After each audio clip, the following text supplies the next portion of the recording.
जहानिया के इलाके model town में नामालूम अफराद ने उमर रसीदा मियाँ बीवी को कुल्हाड़ियों के वार करके कत्ल कर दिया, लाशों को आग लगा दी।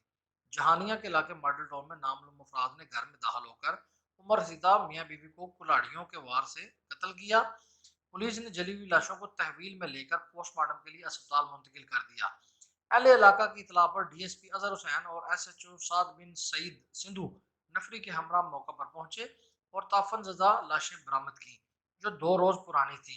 75 साल मोहम्मद यूनुस और 70 साल बीवी बशीरा बीबी के हमरा घर में मौजूद था।